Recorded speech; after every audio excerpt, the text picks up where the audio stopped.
Dr. Mark Schneipp. I've known Mark for a long time, worked with him for a number of years on presentations and forecasts. He always does an excellent job. The California Economic Forecast has been preparing publications and presentations for the more than 25 years. The firm was founded in 1989 by Dr. Mark Schneipp as the private consulting arm of UCSB Economic Forecast Project. Dr. Schneipp left in early 2000 to devote full-time efforts to the California Economic Forecast. And the company has expanded rapidly since this time and has developed into a full-service economic consulting firm with expertise on the California economy. The UCLA Anderson Forecast partnered with the California Economic Forecast in 2003. And since then, Mark has gone on to work with such clients as Kaiser Permanente, Caltrans, Exxon, CBRE in my neck of the woods, the Irvine Company, Blue Shield of California, as well as many, many others. So without further ado, I'm going to turn it over to Mark, and I can't wait to hear what he has to say. Okay, thanks, Brian. Okay, can you see the presentation?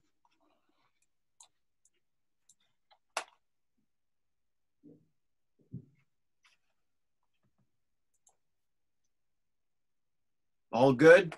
Okay. Let's start. How do we recover from this recession that we're in? So that's kind of what I'm going to be talking about today. Here's what here's my list of topics. Opening up again and what we can expect. Summary of where we are as of today. What's done is done and how that impacts the recovery. Risks to the recovery, the upside, the downside. I'll talk a little bit about California and the latest evidence on the local housing market. And then I'll kind of go through a scenario on how we recover from our current issues. Okay, so here as of yesterday is the total number of new cases on a daily basis worldwide. They have kind of been rising here lately, and but not so much in California. The growth rate in California is very low. Yellow is the Bay Area, blue is Southern California, run around anywhere between 1% and 2% growth in new cases per day. But we're pretty much contained right now in California, not as much as other places. In Santa Barbara County, this was as of yesterday. Here's the number of cases we have in the South Coast. Okay, you add them all up, you get 184. North County, and of course, led by the federal prison. That's where the lion's share. So we have about 1,900 cases as of yesterday, not many for our population. And so things have been contained. And as a result, the governor has decided to open up, of course, California, many of the regional economies, although it's on a county by county basis. And that provides finally some relief for us after having cabin fever for so long. So these reopenings are giving us more supply. We were shocked with all the shutdown, the shelter in place, but now we have a little bit more opportunities. However, it's still limited, and it's providing for a temporary boost in demand, but that'll only be temporary until we can have unlimited reopening of the economy. So, because right now our movement is basically limited as to what we can do.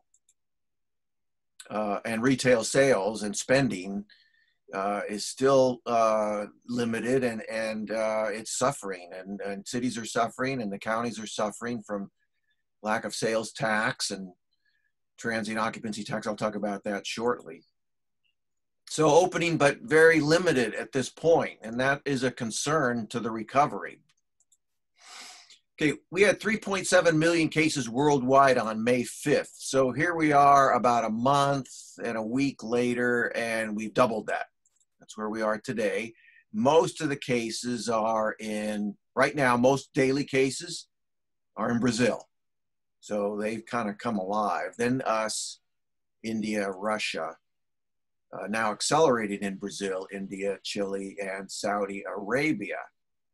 It's decelerating all over Europe and for much of the US. So we're now seeing almost total containment in these countries, South Korea, New Zealand, a lot of the European countries.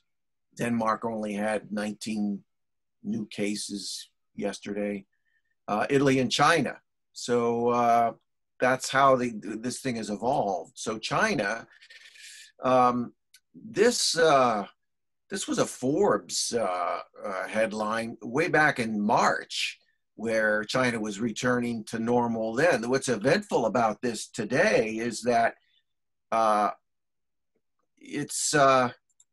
here, let me show you.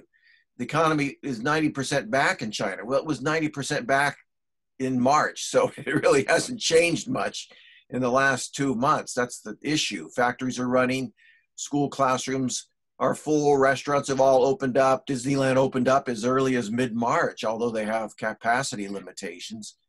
And China has been at 90% all this time, so they can't seem to get the 10% back. Okay, there is less fun activity being demanded in China. Hotels still have low occupancy. Travel is down 75% still after all this time. And there's just less demand for entertainment. So this may be a precursor of how things look for us as we open up fully. But we're watching this closely to see what the differences are. Bankruptcies are starting to pile up in China now after 2-3 months. We're looking at Sweden too. Sweden never closed. Denmark only closed for like 2 weeks and then opened up. We're seeing less demand for restaurants in Sweden and Denmark, less entertainment too. So again, a lot of the demand for fun activities is not coming back quickly. Evidence suggests that people are voluntarily not spending, okay, because they're being very cautious and they're saving under the, for precautionary purposes because of the uncertainty as the world economies start to ramp up again. Still a lot of uncertainty.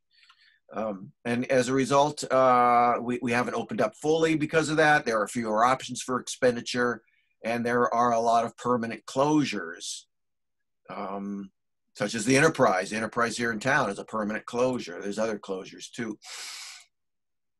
There's been this historic devastation in the country's labor markets. That's the summary for the US and where we are now. April was likely the worst month for the economy during the pandemic.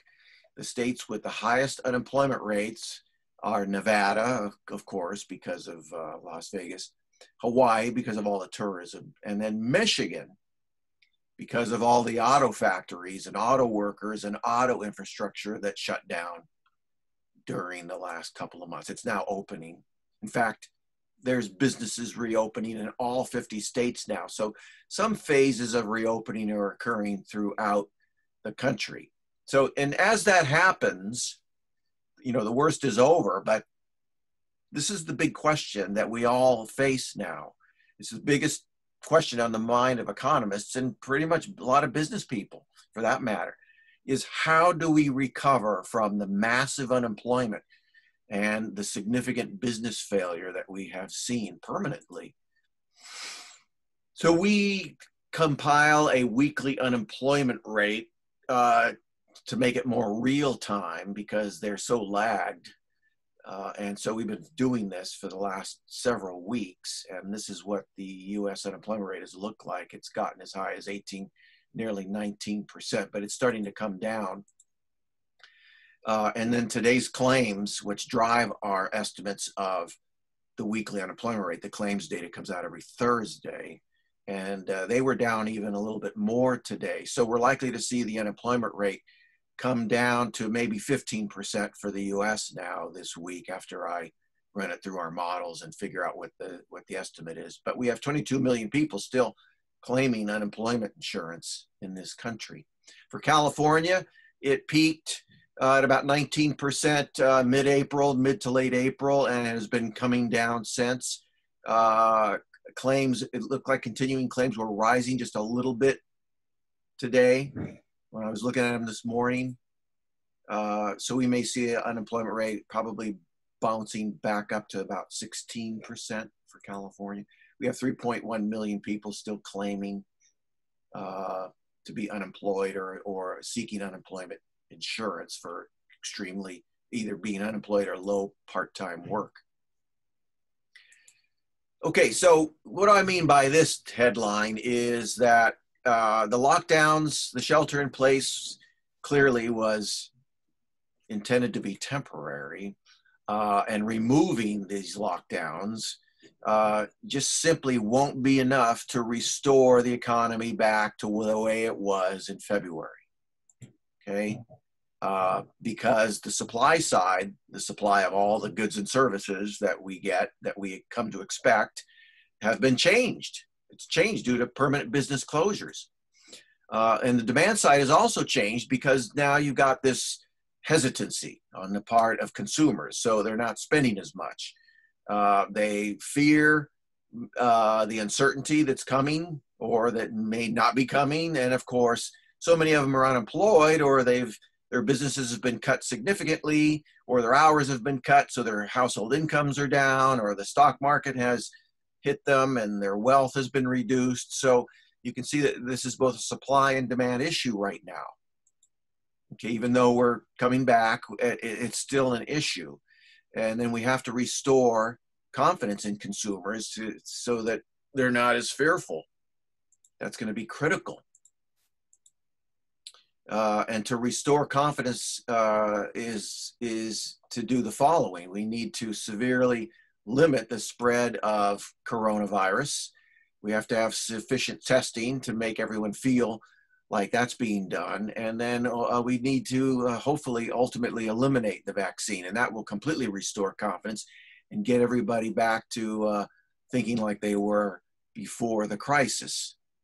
We don't want any new flare-ups, and we don't want any new lockdowns. That would be devastating for us to have to go back into lockdown status, and that would completely dash our confidence and make us much more fearful of future, lockdowns again and what this will mean.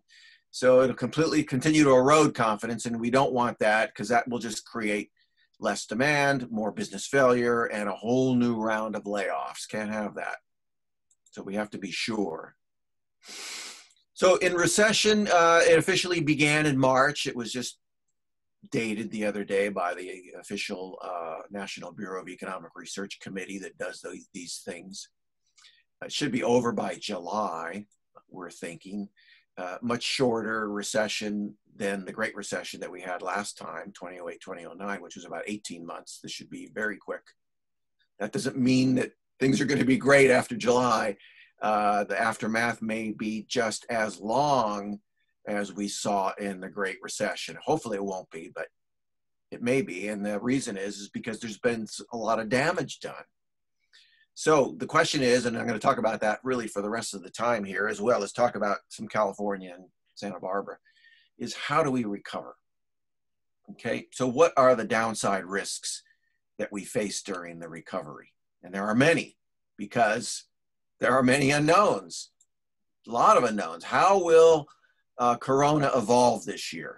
Or devolve? How will state and local governments respond to that? And then the bigger question is how will people tolerate that response if it's a negative one? How do people, how are you going to tolerate having more of your civil liberties, taken away? That's the big question. We were having protests before the state of California prohibited those regarding the lockdowns. So we're hoping not to have the possible outbreaks in the coming months because the phase limitations, the capacity constraints are just, they may prove to be too restrictive. They may prove already to be too restrictive. We'll see. We'll see how this goes. We've just opened up. We haven't tested it out yet. We're hoping that they won't be too restrictive because, of course, if they are, then businesses can't operate profitably and they'll close. So we may see a whole new round of business closures, and then layoffs would rise again. That's the downside risk to the way that we're opening up right now. So, and then of course, demand is affected by precautionary saving on the part of consumers and their unwillingness to go out and go to restaurants and go into retail stores and maybe go to bars and go to wineries, which are all opening up this weekend. Okay, so the upside risks are, okay, no, that's not going to be the case. The risk is consumers will embrace the reopening. And when restaurants first opened up on State Street, I was out that first weekend and it was packed. I mean, clearly people really wanted to get out and all the restaurants seemed to be full. And if demand stays strong for restaurants and for personal care, such as salons and barbershops and things like that, then, that will be helpful to the recovery. Also, if people are going to buy cars and homes like they used to or come close to that, that'll be helpful too. So we're watching to see how the behavior regarding demand of those items. And then we're watching to see how, American commerce innovates through these constraints. I mean, what Santa Barbara City did by allowing everybody to move tables out onto the sidewalks and close the streets, I mean, that was very innovative. And talking with restaurant owners, they have not lost any capacity as a result of that. In fact, I was at Jane's the other night, and Jane's actually picked up some net tables from moving out onto the sidewalk. So we're watching that, and that will help to certainly restore confidence to consumers if businesses can assure consumers that they're doing everything they can to keep them safe. So it may not be as difficult as we're assuming. Okay, we're hoping that it won't be, and that'll be an upside risk. Okay, we're not seeing that confidence is as shaken this time around as it was during the Great Recession. And the reason I say that is because if you look at consumer sentiment indices, which measure how consumers feel about their job prospects and their income and whether they're going to spend and just their overall optimism or pessimism about the economy, well, this is where it was in February of this year. That's the January-February number. And then, of course, it's fallen down to this in May. So that's the end of May level. But even the end of May, that consumer confidence level is still higher than it was during the Great Recession. So again, consumers, I think, generally believe this is temporary, that things will be better, probably sooner, and they're not as pessimistic. So that's a good sign as well. Okay, expectations for the economy improved significantly among consumers who were polled in May. Here's the improvements that we're seeing to date. Stock market has rallied big time since March, although it's not doing so well today. Home loans for purchases increased sharply in May. They increased in the latest week, and I'll show you a picture of that. Refinances are still very strong. Consumer spending is rising again. Manufacturing is slowly improving. Continuing unemployment claims are basically in decline. They tend to move up and down week by week, but the trend is down. And then oil prices have rallied. They're now back to $38 after being really, really low. New car sales came back strong in May. Here was new auto and light truck sales monthly over the last couple of years. And they were moving along, at a big, strong pace of 17.5 million on an annual basis. And then they took this big dive, as you can see, in March and April. But they came back in May pretty strongly. So we'll be watching that in June. I mean, when it comes to autos, you can postpone a car purchase for most of the time. You can't postpone a food purchase or a restaurant purchase, but you can postpone a car purchase. And so a lot of these can all come back. And here's the Dow all the way up through yesterday, last 125 days of closings. And it's been down the last couple of days, but it's down only 5% as of the close yesterday this year. So down only 5% after coming up 56% from the low. But today it's down 1,000 points. I think it's hesitating a little bit because of the higher claims data that we're seeing. But there's always some excuse for the Dow or the financial markets. Here's the home volume, loan volume from the Mortgage Bankers Association survey for home purchases. So this is an index that measures home purchase volume, and you can see it's way up nationwide. So we are seeing a lot of purchase loans now taken out. People are buying homes. That's starting to come back after being way down. It's now higher than it was pre-crisis. And the refinance index went way up in March. It's still strong for that matter. It's to come off its highs, but interest rates are so low. So these are contributing overall to saving people money, reducing their debt, and getting the economy back. So refinancings have been very, very strong. Some of the obstacles that we're likely to face this summer, it's tight. Mortgage credit is tight. It just is, and it may affect home builders with new homes being purchased and the existing home market. So we're watching this very carefully to see if lenders will ease up as the economy gets better. We'll see, because right now the criteria are difficult. This. Much more rigorous income and credit score conditions, down payments. And then, of course, the capacity limitations, which I'll mention a number of times today, combined with consumer hesitancy, may produce another wave of business failures and new layoffs this summer. So we're watching that carefully too. And unless travel rebounds with at least some exuberance, travel-related businesses will be forced to sell or merge with other companies or fail. They'll fail because right now there's hardly any demand for travel. Airlines are passengers are down 80–90% from where they were. And hotel occupancy is coming back, but it's still low. Okay.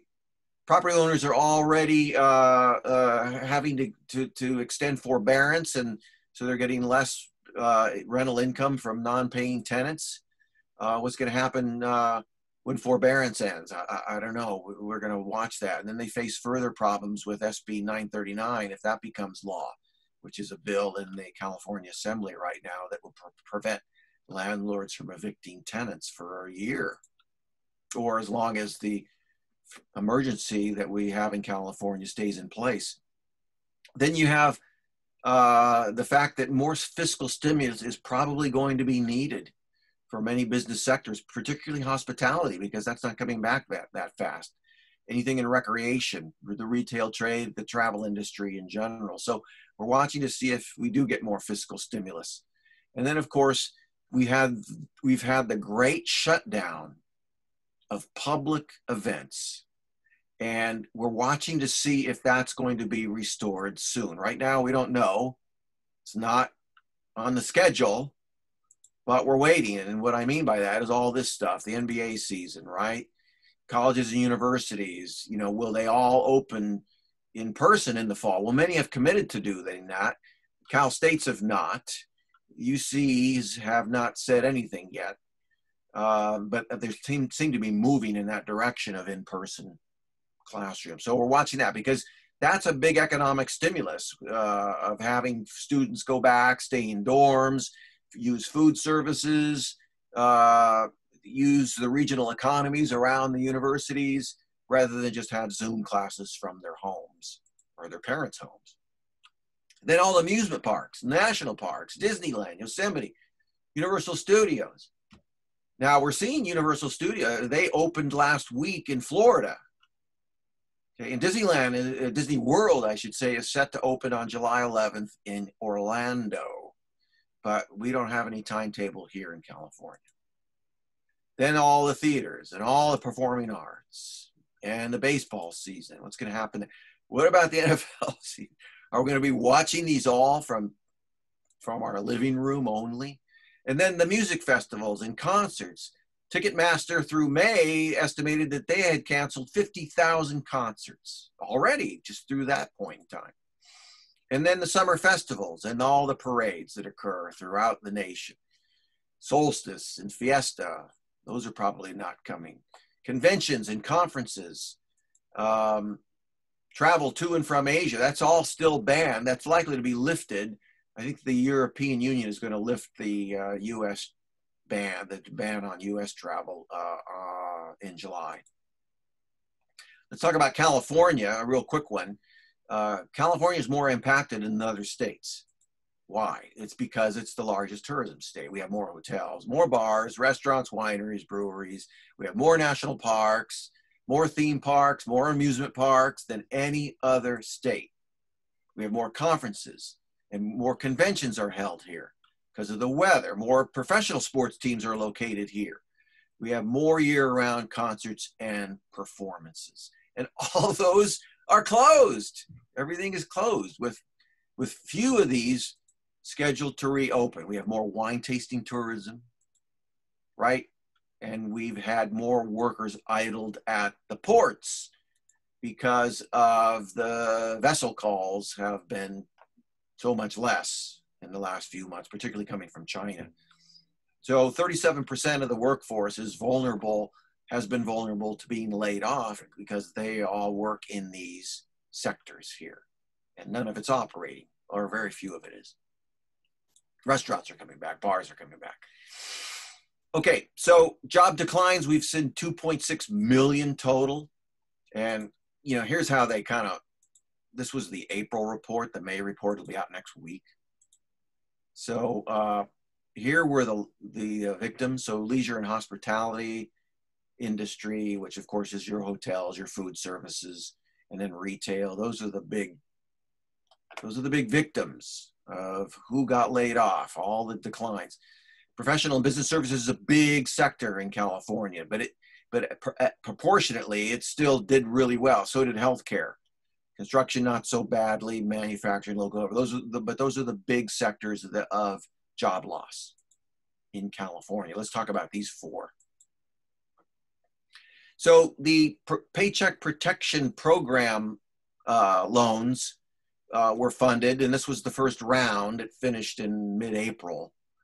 And these were the recipient sectors who received all these loans in order to get people back on the payrolls, right? That was the whole idea, or to keep employees from being shed and being laid off. And so construction was the #1 sector that got most of the loans, okay, in the nation. So that's good to see. I think they were strained for workers because we've had so much construction activity nationwide and in California. I think construction firms did not want to lose anymore because they realized that recruiting would be a nightmare to come back and get those workers back. So they tried to save them all. Same thing with professional, scientific, and technical, because those skills are highly needed. So again, those firms protected a lot of their workers and kept them on the payrolls. Manufacturing was next, and so was healthcare. Okay. And then after all those four, then the less loans to protect workers were in the food services and retail trade and in the other industries. So it's good to see that these industries were protecting workers, and hopefully they will not be laid off going forward. But those loans do run out next month, this month or next month. And so we'll see what happens. Construction has been really important to California, and this could really help to lead the recovery back.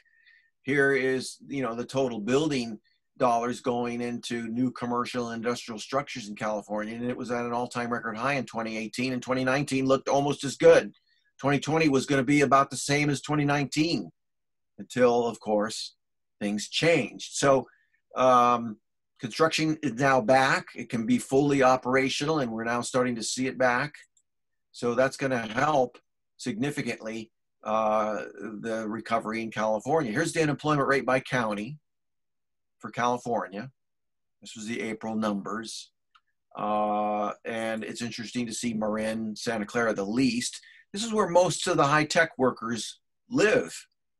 and San Francisco too, for that matter.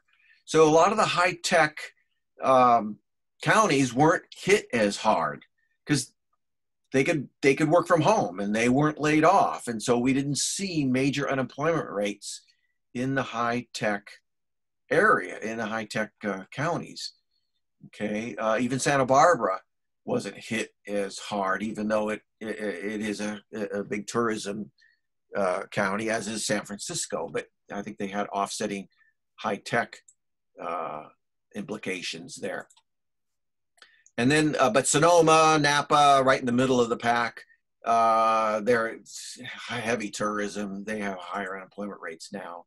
And then the big 800-pound gorilla is Los Angeles. Los Angeles is high tourism, as we all know, but also high tech. It just wasn't enough to offset things. So you've got more working residents of Los Angeles County that lost their jobs than any other county. And you have more services that were shut down, and workers are not able to work remotely in the services industry for the most part. It's all tourism, entertainment. Dodgers, Clippers, Lakers, they're all there. Universal Studios, Magic Mountain, Hollywood, museums, beaches, Santa Monica, Pier, film studios. You can't work remotely in these places. And then, of course, the ports, idled by a lot fewer ships coming in with cargoes. And then you just have a big component of self-employed workers. So that's why LA County is so worse off right now. One of the questions that the census has been asking during the pandemic to businesses, and this was one recently, since March 13th, have you missed any scheduled payments like rent, utilities, or payroll? Again, they asked this of businesses in all the different major cities of the nation. And, the highest response was New York, and then second was LA. So again, and then for that matter, many California cities, there's San Francisco, San Jose, and San Diego were all the highest incidences of businesses not being able to make payments because they're high payments here, needless to say, because of real estate. So California has been hit harder by the pandemic than other areas. Santa Barbara County, here's where the principal jobs have been lost. Okay, restaurants, bars, catering. Needless to say, we all know that. But healthcare was hit harder here. We didn't have the cases. We didn't have, the overwhelming of hospitals. And so you had a lot of idled healthcare workers that, couldn't take other kinds of patients. And they were forced to make layoffs. A lot of home healthcare workers. And then, of course, the hotels as well and retail. Other than that, the layoffs have been minimal. So we lost 21,000 jobs February to April. Again, most of it was hospitality, food, recreation, retail. They've been hammered. But government, professional, and technical jobs and construction were largely spared. Healthcare was down substantially, where it wasn't that down substantially in the rest of the state. And the real estate assets and utilization are largely unaffected to date by the crisis, okay? In general, in California. In Santa Barbara, the retail sector has been hit harder, though. Construction activity is rebounding already. Here's hotel motel occupancy rate in Santa Barbara County. And this was monthly going into February of this year. And then after that, we are able to track it daily. So this gives us real-time performance of the hotels on an aggregate basis. So you can see that occupancy, which was running at 70 to 80% prior to the crisis, had now sunk as low as 10 to 20% in late March and all the way through mid-April, towards the end of April. But you can see it's coming back. Slowly it's coming back, so that we're starting to see occupancy rates at the hotels get back to about 40% now. Still real low, not enough to really sustain these hotels, but we'll see how that evolves as we go into the summer months. And then the average room rate for lodging took a big spill. It's starting to come back, but now is a bargain. Boy, if you have any people that you want to come to Santa Barbara, they can get a deal at hotels. Room rates haven't been this low since 2013. Okay. So those are the deals in the lodging industry. So far as housing goes, home sales in southern Santa Barbara County, they were up 8% in January. These are the statistics from, Flex. And in February, it was a good strong month year over year, 15%. Then March was down 9, April down nearly 40, and May down 50% home sales. So that's how it's gone so far. Pending sales were up sharply in May, so that's a good sign. I'll show you a picture of that. Condo sales off 70% in April, 64% in May. So certainly the pandemic is having an effect. It's having an effect, of course, on showings, inventory, and of course purchases. Here's single-family home sales for the South Coast. Big declines in April and May here. You kind of know this. I'm sure you feel it. Pending sales, and this is weekly from February of this year, and they're moving it around 15, maybe 20 a month. And it kind of went down in March and April, but now they're way back up. And the end of May, we saw pendings way up. So hopefully that's a good sign going into June as things start to break. Inventory hasn't really been affected much. It was low in December, and January, and February, stayed about the same in March, April, and is up a little bit higher in May. We're not seeing this in the rest of the state for active inventory.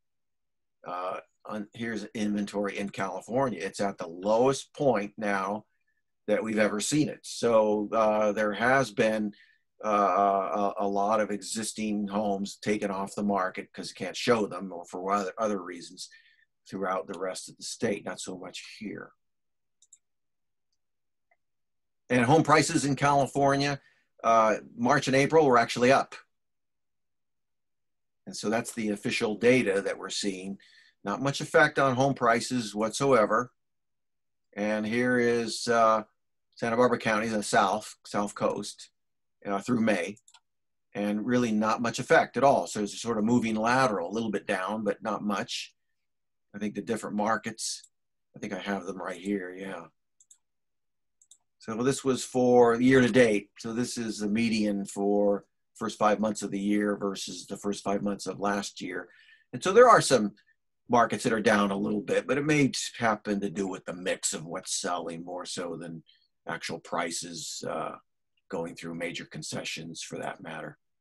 Here, let me go back there real quickly. So we are seeing either lateral moves or a little bit lower for many of the markets, but up in Goleta South and no change in Goleta North. So the overall for the South Coast is only down about 3% for the first 5 months this year versus the first 5 last year. Okay, so no clear adverse effects during the pandemic, and the low mortgage rates and the generally tight inventory, it's still low, even though it's not that bad. That's supporting home prices. New inventory was, relative to a year ago, was off 44% in April and 23% in May, but it's just been down for the last 5-6 months in general in the South Coast. Demand for housing may be impacted going forward. It may be. I don't know that it will be because jobs held by typical buyers of homes in Santa Barbara have not been that affected by layoff. The layoffs have basically affected the lower paying wage earners, the hospitality, the retail, things like that. The tech professionals have not been that impacted. Some business owners, of course, that own hospitality and retail will be impacted. So their demand may be impacted, be affected, but in general, we don't look for demand to be sharply going lower this summer and in the aftermath of the pandemic. Regarding the local recovery, we're in phase 2A. We're in the third week, but 2B opens this weekend. The tech sector will be an offset in Santa Barbara. It has throughout the state. But tourism just needs to open up entirely to reemploy all those thousands of workers and bring down the unemployment rate, the high unemployment rate that we have here, which has been, which the state had at between 13 and 14% in April. We still have too much restaurant capacity just to serve residents only. Okay, we need the tourists to come in to take up more of that idle capacity in the restaurants. So again, we need tourism to really rebound in Santa Barbara in order to make businesses viable. Because again, 25 to 30% of their viability is visitor serving. State Street retail is now as high as 16% as of last week. So that kind of is a problem for the retail sector. I'll say we don't know if that's going to be coming back soon either. Okay, so let me talk about the general recovery of the economy and then I'll be done. We are now in recovery. Okay, so we're in recovery from the recession. The problem is that doesn't mean that the recession is over. It just means we're starting to grow back, and everybody assumes a V-shaped recovery, but we don't think so. That's not going to occur. Not in the manner in which the economy is being allowed to reopen. You know, if it could just be, if all the constraints could be taken off and the economy could be allowed to reopen just like we were back in January, February, well then, you know, we might get a much stronger recovery, but we're not being allowed that way because we have capacity limitations. We have all this social distancing, okay? And then we have all these phased openings by region, by sector, and then of course we have all the large public events that are not in these early phases of openings. And that represents a significant, a substantial amount of economic activity that is still shut down. Okay, so you'll talk about alphabet-shaped recoveries. So the V-shaped is we get rapid recovery. Then there's a W, which is a recovery, but it kind of moves with ebb and flows. Then the U-shaped, where we get a lengthier deterioration and we bump along the bottom longer before moving upward. And the L, where it's this long protracted recession before we move upward. So which one are we in for? Well, we're dismissing V and we're going more with a W, okay? Because there's just simply going to be some growth during the restart. We're already starting to see some growth. Not much, but we are. Therefore, U and L, not a high probability either. So W, we're going with W, but the W kind of looks like, well, I'm calling it a tilted L rather than a W. So here was our growth. This could be growth of anything, sales, workers, output, you know, whatever, through 2019. And then we hit March, and then we went straight down in terms of growth rates. And then to get back up to the level that we were at before we tanked, you know, we move slowly. And then we get back up to, you know, where we were, and then we move and we're in an expansionary period again. So that is where we will be probably mid-2022 or end of 2022 going into 2023. That's how long it's going to take to get back to where we were.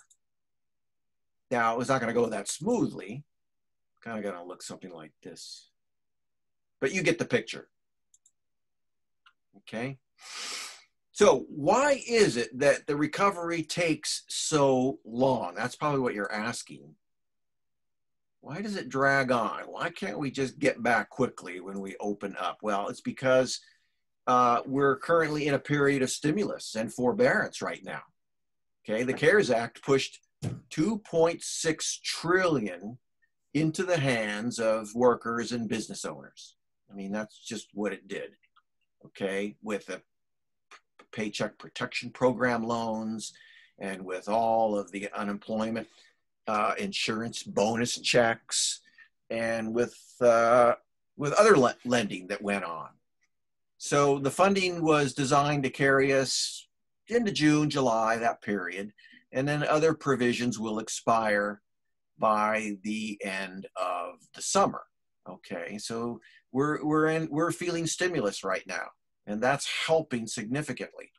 But then things change. Then we get loan payments that have been deferred by lenders, they expire.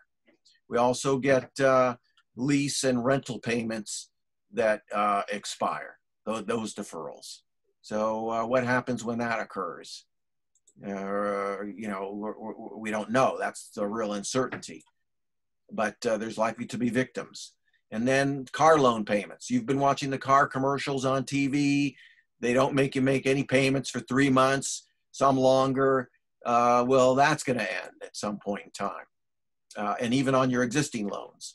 And then the unemployment insurance bonus checks will start to expire next month. And the state unemployment insurance benefits will run out in October or November. You could probably get them renewed, but then they'll run out. So a lot of this stimulus, you know, is temporary. The government checks that we all got exhausted. But the bigger issue is this one, the capacity limitations, the slow ramp up of the larger public events, and the process of restoring consumer confidence. That causes the recovery to drag on. Okay, so let me give you the forecast of how we see things moving. The pandemic peaks in mid-April. That's our scenario, and we know that it did. And there are clear signs of fewer infections in May for all the states, and we know that that happened. Shelter-in-place orders were eased mostly in May and June. Airlines and other travel and some events are going to be restored this month. We're seeing more travel. It's not great, but we're seeing some. And there have been some business failures, but most businesses have survived through May. We'll watch to see how that works out in June, July, and August. And then workers have returned to their previous jobs, but much fewer workers are needed than ever before. Why are they needed than ever before? Because we're at capacity constraints and we're not seeing as much demand come back. So you don't need to hire as many workers. Schools will open in the fall. That's our assumption. Large events many of them will be unlikely to occur, but we're watching that very carefully. We're watching to see if football and baseball will only be on TV, but you know, it's looking more like those may open up. Restaurants face half or less capacity, but again, we're being innovative there and we may see more opportunity. Retail stores will also limit shoppers like they do in many of the grocery stores. Airlines and hotels face a very slow return of customers. So we think this will be the sort of the normal for the rest of 2020. And under that scenario, here's GDP. We were down 5% in the first quarter. That's the first quarter of this year. And then this quarter that we're in now will be down as much as 30 to 40% in GDP. I'm slowly changing my mind about the third quarter. I thought we'd be down, but we're likely to be up, pending the fact that more things will open than we're assuming. So we may be changing our forecast on the third quarter, and then you can see we have all positive growth here, but it's very slow. It's slow because of all the things I've talked about. And then we start to ramp up later on in 2022, going into 2023. Unemployment rate stays high. It's higher than this now, but we feel that it will get better with the month of June, and therefore it'll start to dilute the overall quarterly rate down some. But we have it at around 13-14% for the US. And then there's this slow improvement over time. Slow improvement over time, still stays high as workers are hired back slowly and as new businesses form, but many businesses will have failed. So real quickly, even though shelter in place has been eased, the economy faces much slower growth. There are still supply issues, and we need to get the large events back. because they're constraining consumer spending and revenue.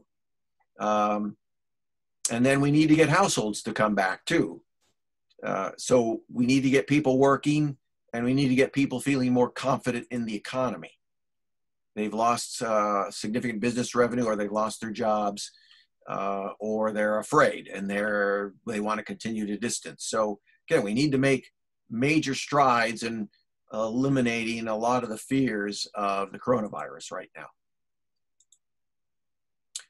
So as a result, the recession persists into the summer months, and then we come out of it, but we face a long and arduous recovery period. Okay. So hopefully we won't go all the way to September in the recession, and it'll end earlier. Joblessness persists for the rebalance of 2020. The unemployment rate stays high. Consumer demand doesn't come back fully. It does start to look better in 2021 and going into 2022. Interest rates are going to remain low for the next several years, so this is going to help housing and other interest rate sectors lead the recovery. Inflation will remain a non-issue. Construction will be less impacted by the supply chains, and that's going to help power the regional economies back to life. So look for construction to be a big component. And then automobile and home sales are not going to be as impacted. So that's going to help demand overall. Okay, we have updates. We produce about one or two, at least one a week, if not two, on my website, californiaforecast.com. So go there for regular coronavirus updates on the economy and how things are moving. We'll put one out on the new unemployment rate today. It comes out. And in general, that is what I wanted to talk and share with you today about the economy in a world of coronavirus. Okay, thank you.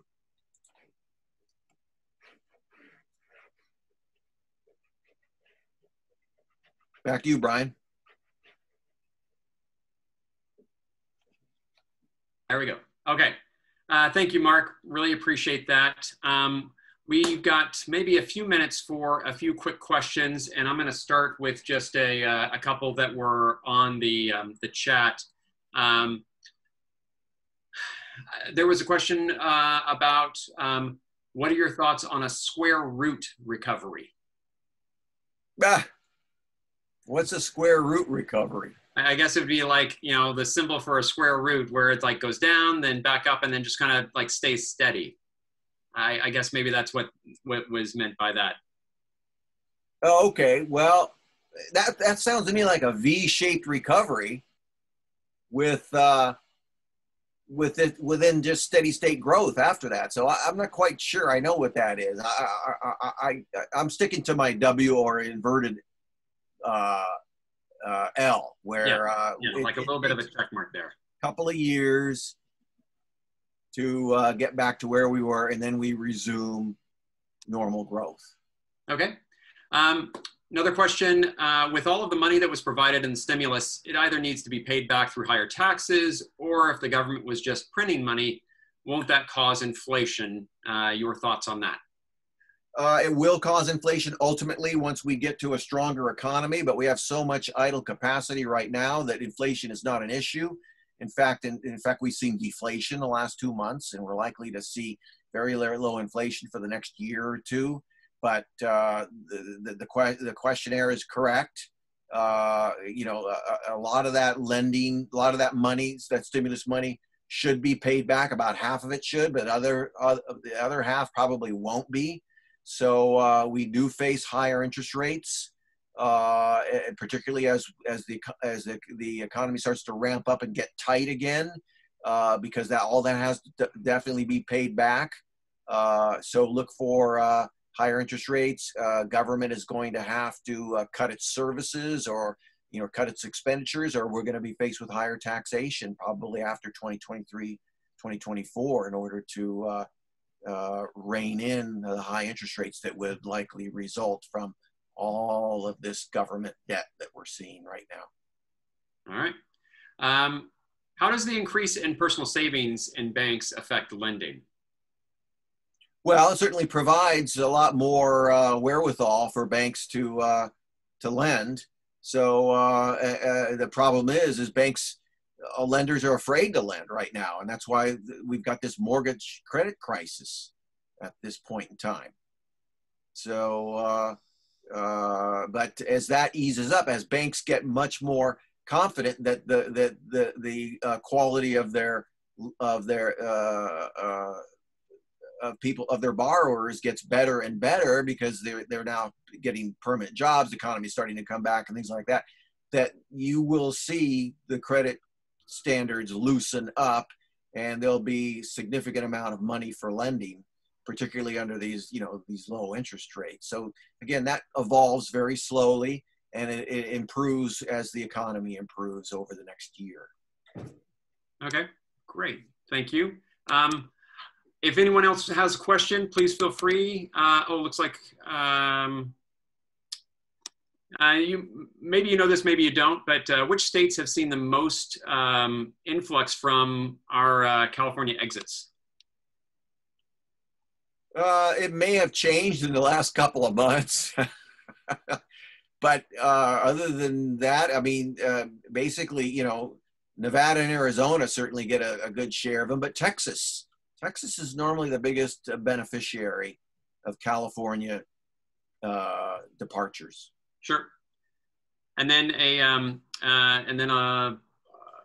participant mentioned that Fannie and Freddie lending seems to still be going full steam ahead. Would you concur with that?